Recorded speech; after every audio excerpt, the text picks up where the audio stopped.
How to add a customer to an order. Sa One Cafe, mahalaga ang pag-record ng customer information sa bawat order para mas matrack ang kanilang purchases at ma-manage ang kanilang transactions. Sa Merchant Tree, maaari kang mag-assign ng customer sa isang order para matrack ang purchase history ng customer, ma-record ang receivables o unpaid balances, mas madaling magbigay ng loyalty rewards o special discounts, at magkaroon ng organized na customer database. So gawa tayo ng senaryo, halimbawa sa One Cafe main store, may customer at ang name niya ay Maria Santos na bibili ng isang classic iced latte at isang tuna sandwich. Gusto ni Lara as cashier na i-record ang order sa pangalan ni Maria para matrack ang kanyang purchases sa system. So tara, gawin na natin.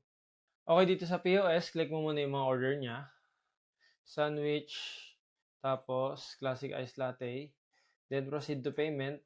Makikita mo rito, merong customer tab, click mo lang yan.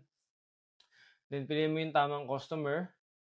Pero dahil meron tayong bagong customer, click mo lang yung add new. Then lagay mo Maria Santos.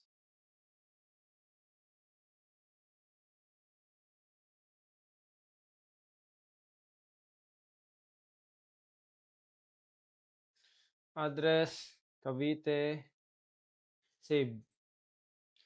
So yan, customer created successfully. So yan si Maria Santos, napili na. Then create order.